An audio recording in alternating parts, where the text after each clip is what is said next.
Hi bolovies, welcome to Community Living with your girl Malebo. If you're new to the channel, please remember to subscribe, and if you're just stopping by and continuously supporting the channel, you know the jingle by now. Welcome back, welcome back, welcome back. So thank you to each and everyone that has subscribed so far, and if you haven't subscribed, this is the perfect opportunity for you to subscribe. Right, we're currently sitting on 605 subscribers, so yes, we've reached the 600 subscriber mark, because last week we were on, I think, 580 subscribers. So thank you very much to everyone that has subscribed, and hopefully the content that we're going to be releasing is relevant to what you subscribed for, right? So today's episode is about how I was able to get 6% for my vehicle financing, right? So we know there's like a 5-part series that we're currently running on the channel that just looks at first-time vehicle buyers, right? Like myself, I recently bought baby PHO, and yeah, it's been quite a journey, and I would like to share my experience with you guys. Mini disclaimer, I'm not in any way registered financial advisor, so this is, take the advice with a pinch of salt. Know that this is from my opinion and my experience. This is a very personalized experience, and not necessarily that everything that I'm sharing is what you should be doing, and it's actually like financial advice. It's not financial advice at all. If you're looking for financial advice, please do check out like the services of accredited financial provider. I think you can find one at your bank. There are private financial advisors out there that you can go and look out for, so that they can actually help you throughout the process.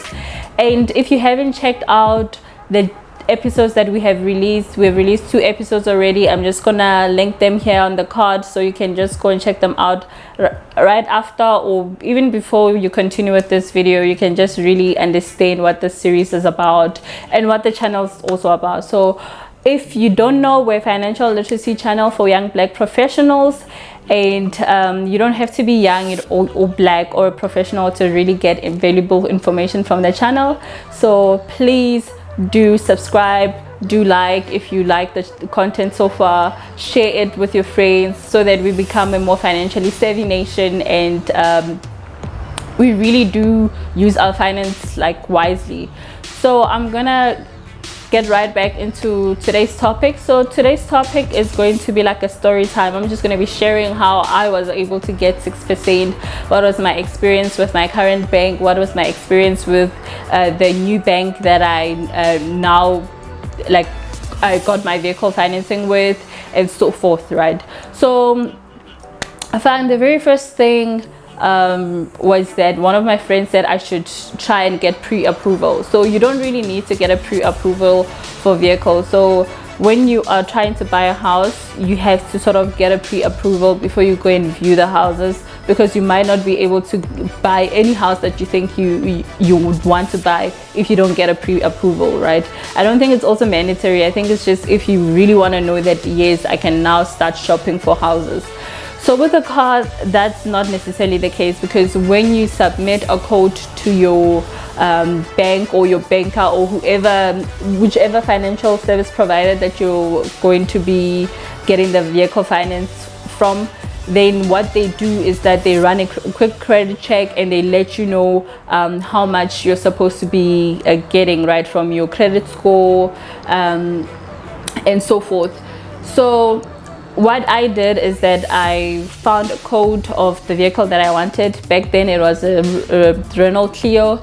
So I got the code from one of the dealers, and I sent it to my banker, right? And I think it was in the range of the maximum range that I was looking for in terms of the pricing, and I sent it to my banker. And what he did is he ran a quick credit check, as I've mentioned already, and he came back with the results to say that, okay, we're going to offer you 8.84%. He didn't really say whether it was flexible or variable, right? So that is one of the take-home points that I want you to learn from this episode. If you do find any valuable information, it should definitely be that you know the difference between variable and fixed interest, right? So variable interest just means that when the prime lending interest rate, or when the repo rate increases or decreases, your interest rate with whichever credit institution or financial service provider that you took out credit with will increase and decrease, right? And then a fixed one means that whatever it is, regardless of what is happening in the country, like the repo rate, whether it's increasing or decreasing, yours will remain the same, right? So I was more inclined to go with the fixed one, but looking at the state of our country and looking at where if our economy will be able to recover in the next 5 or so years, I then opted to just go with the variable one, right? But initially I was fixed on getting a fixed like interest rate. But yeah, so that was the very first thing. From my knowledge, I knew that the Standard Bank Young Professional account, the guys used to get like about 7.25, right? Actually prime minus 0.25.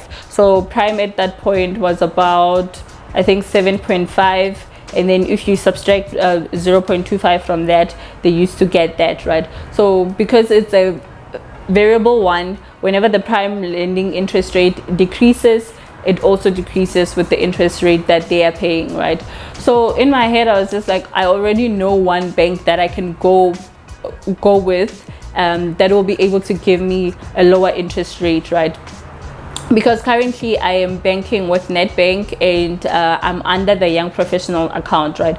So Young Professional account gives you like favorable interest rate, whether it is for credit or savings account. There are other like opportunities or other products within that suite, right? I've recorded a video just explaining my experience with the Nedbank Young Professional account. I'm just going to link it in the card here, so if you're interested in finding out more about a Young Professional account. So people that are eligible for the Young Professional account are people with a 4-year degree for most banks, right? Some banks have a specific like fixed 4-year degree, like I think FNB, it's still like the traditional 4-year degree, but I think Nedbank and ABSA might have a more relaxed version of the 4-year degree, right? By 4-year degree, they just mean they include honors. They don't just limited to a straight 4-year degree, like maybe getting a engineering degree which is fixed 4 years, medicine, I think actuarial science and so forth. Nedbank and ABSA are not limiting it. So if you are interested in finding out more, as I've said, I've linked it here, so you can find out more information, more benefits and so forth, right? And as I've already mentioned as well, you get favorable interest rates both on your credit and savings or investment accounts, right?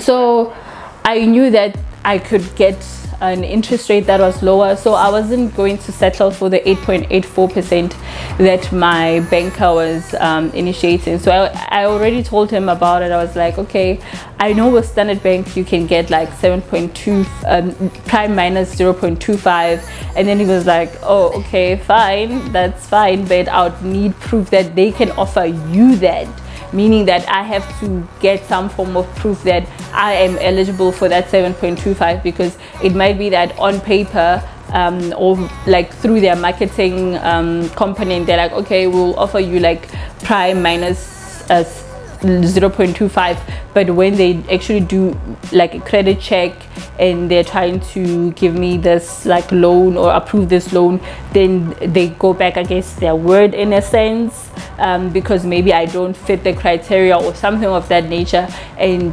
maybe you find out that I'm going to end up paying more or less than the interest rate that my bank was offering me, right? So they wanted concrete evidence that I will be able to get that, and not necessarily that I'm just going to move from one Young Professional account to the other. Asking the people around me as to how much are they actually paying for their vehicle financing, and which institution did they take the vehicle financing with, and so forth, right? So then one of my friends suggested that ABSA's Young Professional account was offering prime minus 1%, right? So I then went and inquired with ABSA to just find out, okay, so you have this marketing, I'd call it a marketing tool that says, okay, if you want to join the young professional account, these are the benefits, right? So this is what you're saying on your marketing material. Is that true? Like, am I eligible for it with this, with my qualifications and so forth? And they're like, yes, you're eligible for it. You just have to sign up for this account and this and this and this, right? So I then told my banker again to be like, okay, I'm eligible for the 6%. It's like, again, if you don't have proof that you are eligible for that, we can't do anything. So in the meantime, I did ask him to appeal that 8.84% that was initially offered, and he appealed the 8.84% and came back to me and was like, now we're offering you 7%. By that time, I wasn't looking just at the Standard Bank prime minus 0.25. I gave him the information and it was like, no, we still can't work on that route where you are just giving us like a figure to say that, okay, they will be able to let them run a credit check on you. The problem is that they can't just run a credit check just like maybe a dealer or the actual bank could do that, right? They needed me to sign up first, because the only way you get this 6%, right, or prime minus 1%, I will get it from signing up with them. So that was also the terms and condition of signing up with them for the vehicle financing, right, or for the young professional account, because otherwise I would have stayed with Nedbank, because for one, they are, in terms of the monthly fee or the maintenance fee, it's 100 rands more than the Nedbank one, and I already have some form of credit history with Nedbank. So if I have to move all my banking needs from Nedbank to Absa, it's going to give me a lot of problem. I haven't yet moved like my banking needs, like, because the Nedbank one is my primary bank. I have other like accounts like Time Bank and Capitec, but that's where I just send money for different things, savings and all those things. So it will mean at some point I would have to decide, because I can't pay this hefty maintenance fees for both. I can't pay 180 every month for Nedbank and also pay 280 every month for Absa, right? So I then went through the whole process of applying for an Absa Young Professional banking account, and we then started with the process of getting the vehicle financing, right? They already, by the time that I was signing the contract, I already knew that for vehicle financing I will be getting prime minus 1%, which is 6% currently, right? So I don't know if I spoke to my banker then, but I don't remember what happened around that period. But I think I had already set my mind on just going with Absa, because my banker was giving me the runarounds, and I had to deal with other topics such as insurance, trackers, and you know, when you're going through that process, you're calling different brokers, you're calling different insurance houses, finding out so many things, so many deals. I'm looking at service plans, I'm looking at warranties and so forth, because I wasn't buying a brand new car. So but my warranty is still intact, it's just that the service plan is not. So I would have to like look into pay, like out of pocket solution for my service plan, right? So that's basically what happened with the whole process. So going back to my banker to say, okay, I've went through the process with Absa and they are really offering me the 6%, and we're about to, actually we've signed documents and contracts and whatever, so they are definitely offering me the 6% or this prime minus 1. And then he's like, oh, okay, let me go to the credit guys and ask if they can give you a better offer or something of that nature. Then he went back to those guys, came back with feedback, and was like, okay, we're going to give you prime minus 1.1%, right? And this gives me 5.9%, and I sort of ran a quick calculation to say, okay, how much do I actually get with this additional 0.1%? And I think it was less than 1,500 savings. So I was just like, I've went through this entire process with Absa. I've sent them through my documents, my my insurance, my new the insurance that I was taking already sent me confirmation letters in using the ABSA vehicle financing as my vehicle financee, all those things. So I was just like, oh yeah, no, it's not worth the trouble for me to actually do that, right? I knew, so going through that entire process was not going to be worth it, because even with that week I was mentally exhausted and emotionally I was not in it anymore. I was just like, I really just want my car now, because I am so exhausted of the entire process. It's very tedious, it's very tiresome. You're just there thinking, when are we just going to sign at the dotted line and they hand over the car and I enjoy it, if I'm going to enjoy it, and so forth, right?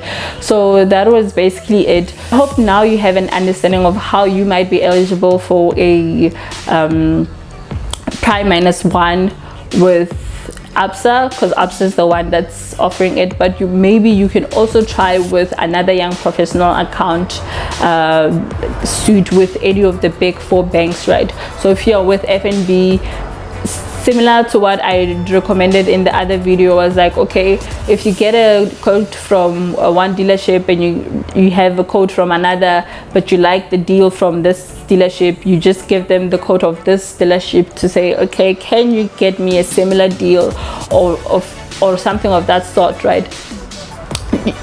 Even with banks, you do the same thing.